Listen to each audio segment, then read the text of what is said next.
काय मंडळी, काय चाललंय असं जर आपला प्रश्न असेल तर अर्थात त्या प्रश्नाचं उत्तर हेच आहे की सगळ्यांच्या नजरा आहेत ते उपराजधानी नागपूरच्या दिशेने. कारणही तसंच आहे की अधिवेशनाच्या पूर्व दिवशी पूर्वसंध्येला मंत्रिमंडळाचा शपथविधी पार पडतोय आणि या मंत्रिमंडळाच्या शपथविधीमध्ये सगळ्यांचा एकच प्रश्न आहे की कोणाची वर्णी लागते. अर्थात शिवसेना, भाजप म्हणजे 22, 12 आणि 9चा हा सगळा फॉर्म्युला यातले चेहरे एक एक करत पुढे येत असताना खरं तर अशी देखील एक चर्चा जी होती गेल्या 2 ते 3 दिवसांपासून ती अशी होती की काही ज्येष्ठ नेत्यांना या ठिकाणी बाजूला बसवलं जाऊ शकतं किंवा वेगळी जबाबदारी देण्यात येऊ शकते. भाजपच्या संदर्भात सुद्धा आपण जर पाहिलं तर भाजपचं धक्कातंत्र हे कायम प्रसिद्ध आहे आणि तसं धक्कातंत्र या अर्थाने आपण म्हणूयात की यंदा देखील ते घडेल हे अपेक्षित होतं आणि त्यानुसार जुन्या नव्यांचा संगम जो आहे तो भाजपच्या 22 मंत्र्यांच्या संदर्भात दिसून येतोय. पण यामध्ये काही अपेक्षित नावं मात्र समोर दिसून येत नाहीयेत, ज्यामध्ये सुधीर मुनगंटीवार असतील, ज्यामध्ये आपण जर पाहिलं तर रवींद्र चव्हाण हे जे एक नाव आहे पक्ष संघटनेच्या बांधणीच्या संदर्भातलं प्रामुख्याने घेतलं जाणारं, म्हणजे गेल्या टर्ममध्ये ते राज्याचे सार्वजनिक बांधकाम मंत्री होते, त्यांचं देखील नाव या ठिकाणी दिसून येत नाहीये आणि इतरही काही ज्येष्ठ नावं जी आहेत ती देखील भाजपच्या बाबतीत पुढे येताना दिसत नाही.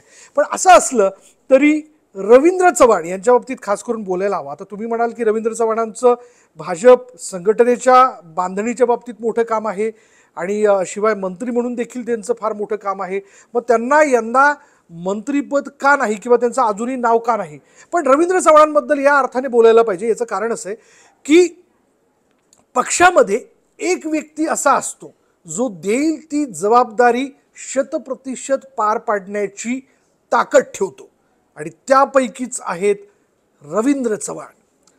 रवींद्र चव्हाण चौथी टर्म आमदार म्हणून निवडून आलेत, चौथ्यांदा निवडून आलेले रवींद्र चव्हाण हेच ते रवींद्र चव्हाण आहेत ज्यांनी त्यांच्या राजकीय कारकिर्दीची सुरुवात एक भाजपचा कार्यकर्ता, त्यानंतर नगरसेवक पद, कल्याण डोंबिवली महानगरपालिका सभागृह सभापती पद, ते लगेच पहिल्या टर्ममध्ये आमदार नंतर सलग ही चौथी टर्म आपण त्यांची बघतोय. शिवाय मंडळी मी तुम्हाला सांगतो की रवींद्र चव्हाणांचं भलेही मंत्रिपदाच्या यादीत नाव पुढे आलेलं नसलं तरीही आता या क्षणापर्यंत तरीही त्यांच्याकडे एक फार मोठी जबाबदारी दिल्या जाऊ शकते असं आपल्याला सूत्रांकडनं कळत आहे. आता ही जबाबदारी काय, चला थोडंसं मी तुम्हाला पाठीमागे नेतोय. तुम्ही जर भाजपच्या यादीवरती नजर टाकली तर चंद्रशेखर बावनकुळे यांना मंत्रिपद मिळणार हे जवळपास निश्चित झालेलं आहे, कारण त्यांचं नाव पुढे आले. प्रदेशाध्यक्ष म्हणून काम करत असताना त्यांनी इतरांना सगळ्यांना फोन केलेत, पण त्यांना देखील मंत्रिपद मिळतंय आणि तसा त्यांचा निरोप त्यांना जो निरोप आहे तो पक्षश्रेष्ठींकडून देण्यात आलेला आहे. भाजपमधला ओबीसीतला एक सशक्त चेहरा म्हणून त्यांना बघितलं जातं, त्यामुळे प्रादेशिक समतोल राखत असताना देवेंद्र फडणवीसांचे निकटवर्तीय म्हणून त्यांना मंत्रिपदाची शपथ ते घेतील. पण असं असताना भाजपच्या परंपरेनुसार, प्रथेनुसार, नियमांनुसार हे एक लक्षात घेतलं पाहिजे की पक्षीय पदावर काम करत असताना मंत्रिपदाची जबाबदारी सांभाळणं या दोन्ही गोष्टी एक व्यक्ती करू शकत नाही. म्हणून मग आता ते प्रदेशाध्यक्ष पदाचा राजीनामा देतील असं देखील म्हटलं जातंय. त्यामुळे मग आता हे भाजप प्रदेशाध्यक्षपद कोणाकडे जातंय, जे अत्यंत मानाचं आहे, जे अत्यंत महत्वाचं आहे, ते पद रवींद्र चव्हाण यांच्याकडे दिलं जाऊ शकतं. हो, तसं आपल्याला सूत्रांकडनं कळतंय. आणि मंडळी तसं जर झालं, मला असं वाटतं की मंत्रिपदापेक्षाही मोठी जबाबदारी जी आहे ती रवींद्र चव्हाण यांच्याकडे दिल्या जाते. आणि अर्थात त्याला कारणही तसंच आहे की आत्तापर्यंत दिलेल्या प्रत्येक जबाबदारीत रवींद्र चव्हाण हे पक्षश्रेष्ठींच्या पातळीवर 100% खरे उतरलेले. त्याची सुरुवात कशी आहे आपण जर पाहिलं तर गेल्या मंत्रिमंडळाच्या 2.5 वर्षाच्या एकूणच टर्ममध्ये सार्वजनिक बांधकाम मंत्री म्हणून काम करत असताना त्यांचं काम उत्तम राहिलेलं आहे. पण तत्पूर्वी जो 2.5 वर्षाचा सरकारचा प्रयोग होता, म्हणजे महायुती सरकारला पुन्हा एकदा सत्तेत आणण्याच्या बाबतीत शिंदेंनी जी बंडाळी केली किंवा शिंदे आपल्या आमदारांना घेऊन जेव्हा बाहेर पडले तेव्हा गुवाहाटीपर्यंतच्या प्रवासाचं सगळं नियोजन हे रवींद्र चव्हाण यांच्या टीमने सांभाळलेलं होतं आणि हे त्यांनी चोख बजावलं. हे सगळं नियोजन त्यांनी चोख बजावलेलं होतं. त्यामुळे त्या सगळ्या त्यांच्या नियोजनाच्या बाबतीत कौतुक करत त्यांना मंत्रिपदाची संधी जी आहे ती गेल्या सरकारमध्ये देण्यात आली. थेट कॅबिनेट मंत्रिपद जे ते त्यांना देण्यात आलं. त्यापूर्वी त्यांना राज्यमंत्रीपद जे ते देण्यात आलेलं होतं. म्हणून आत्तापर्यंतच्या त्यांच्या कारकिर्दीत त्यांच्या कामाच्या संदर्भात पक्षश्रेष्ठी निश्चितपणे त्यांच्यावरती खुश आहेत. म्हणून मंत्रिपदाच्या संधीपेक्षाही त्यांना एक मोठी जबाबदारी जी दिली जाते ती प्रदेशाध्यक्षपदाची दिली जाते. त्या पाठीमागे दुसरे एक महत्त्वाचं कारण आहे की आता राज्यभरातल्या 26 स्थानिक स्वराज्य संस्थांच्या निवडणुका म्हणजे महापालिकेच्या निवडणुका ज्या आहेत त्या लवकरच जानेवारी फेब्रुवारीमध्ये ज्या त्या घोषित होतील. त्या घोषित होत असताना सगळ्यात जास्त सगळ्यात मोठं लक्ष जे आहे ते मुंबई महापालिकेच्या निवडणुकांकडे भाजपचं आहे. त्यामुळे यंदा शिवसेना उद्धव बाळासाहेब ठाकरे गटाकडनं मुंबई महापालिका आपल्याकडे घ्यायची या दृष्टीने शिंदे गटाच्या बरोबरीने भाजपचं सगळ्यात मोठं नियोजन असेल. आणि या नियोजनामध्ये सगळ्यात किंग ऑफ द रिंग जे असतील सगळ्यात मोठी जी जबाबदारी असेल प्रदेशाध्यक्ष म्हणून रवींद्र चव्हाणांकडे दिल्या जाऊ शकते. म्हणजे प्रदेशाध्यक्षपद त्यांच्याकडे आलं की त्यांच्याकडे ती जबाबदारी दिल्या जाईल यात कोणत्याही प्रकारची शंका नाही. त्यामुळे राज्यभरातल्या नगरपालिका त्याचबरोबर महानगरपालिका या निवडणुका लक्षात घेता त्यांच्याकडे असणारी ही जबाबदारी जी आहे ती सगळ्यात मोठी असेल. शिवाय आपण जर पाहिलं तर 2014 मध्ये भाजपचे 122 आमदार निवडून आलेले होते आणि यानंतर आत्ता जर आपण लक्षात घेतलं तर तो आकडा गेलेला 132 वरती.